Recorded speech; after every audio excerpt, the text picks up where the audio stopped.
saya anak pertama dari 2 bersaudara.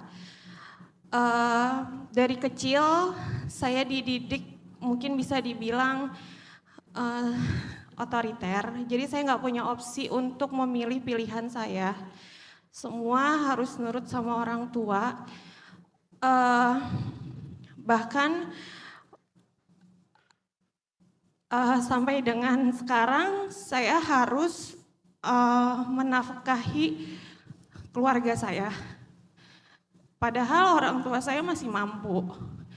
Sampai dengan SPP adik saya, pendidikan adik saya juga dibebankan kepada saya. Saya berusaha melakukan yang terbaik untuk keluarga saya.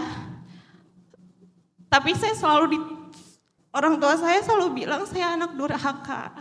Saya nggak pernah ngasih apa-apa untuk orang tua. Kayak sebagai contoh gini, kalau ketemu sama keluarga yang lain, mungkin orang tua itu adalah kayak, oh ya anak ini ngasih ini ke orang tua. Tapi orang tua saya selalu bilang, tuh kayak gitu dong, kayak kamu nggak pernah berbakti sama orang tua. Padahal semua gaji dari pertama saya kerja, selalu untuk keluarga, tapi nggak pernah cukup. Jadi saya selalu dipandang, saya selalu disebut anak durhaka, bahkan mohon maaf saya sering mendapat kalimat-kalimat yang tidak senang dari orang tua saya. Bahkan saya pernah dibilang saya pelacur sama ibu saya sendiri. Jadi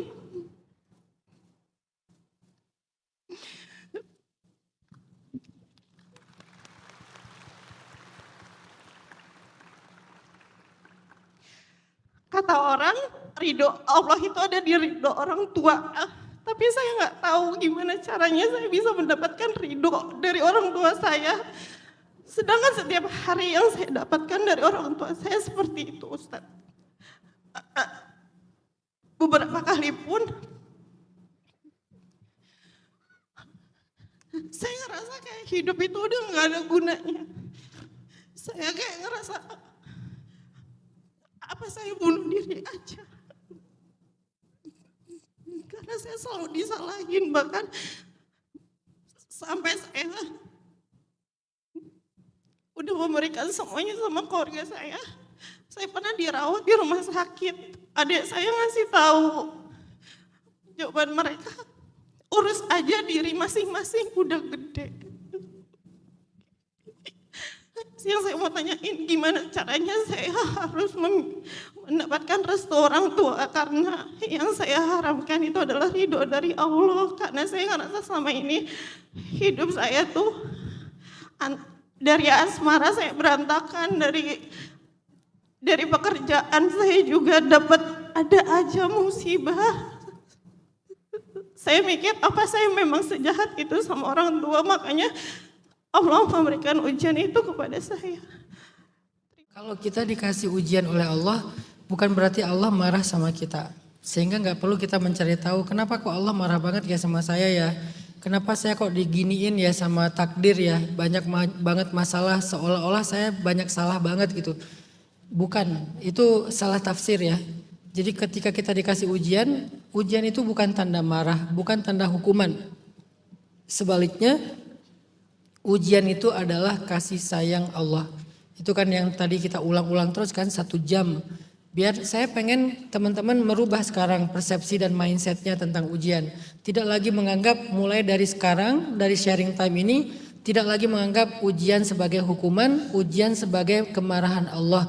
Tapi lihat itu sebagai love language-nya Allah. Jadi ketika kalian sedang diuji atau merasa paling banyak diuji, berarti kalian paling diperhatikan sama Allah. Apa kok coba kebaikan dari ujian, katanya cinta, bahasa cinta. Tadi bukankah ujian itu kurir yang membawa banyak kebaikan dalam hidup kita hari ini atau besok? Kalau kita ngerasa hari ini belum ada tuh kebaikan yang saya dapatkan, katanya fa inna ma'al usri yusra, berarti yusranya besok, berarti yusranya lusa, berarti yusronya bulan depan, tahun depan. Pasti ada, bahwa yusro itu ada, pasti itu janji Allah. Tapi kapan, Allah yang lebih tahu. Bahwa dia ada pasti, tapi kapan, Allah yang lebih tahu. Itu satu Mbak Ola. Yang kedua, Benar bahwa ridho orang tua, ridho Allah itu ada di dalam ridho orang tua. Tapi kan Islam itu enggak sesederhana itu, enggak sesaklek itu gitu. Bukan berarti orang tua punya kartu yang bisa dipakai buat segala hal. Seolah-olah kalau aku nggak ridho, Allah nggak akan ridho ya sama kamu. Dipakailah kartu itu buat semena-mena gitu kepada anaknya. Nggak bisa. Sama kayak doa ibu, doa ayah itu nggak ada hijab di hadapan Allah. Terus kalau orang tuanya mendoakan yang buruk-buruk, apakah akan mengenai anaknya? Padahal anaknya tidak seburuk itu. Ya enggak juga kan?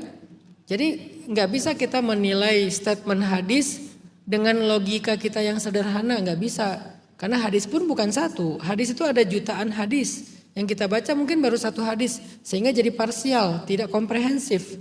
Ada syarat-syarat dan ketentuan yang berlaku yang disebut dalam Islam itu dawabit. Dawabit itu syarat dan ketentuan berlaku. Kapan itu berlaku? Dengan syarat orang tuanya, orang tua yang solih, yang mengharapkan anaknya berbakti, tetapi anaknya tidak berbakti, Allah nggak akan ridho kepada anak ini. Tapi kalau orang tuanya durhaka, seperti cerita yang tadi, bisa aja orang tuanya yang durhaka bukan anaknya.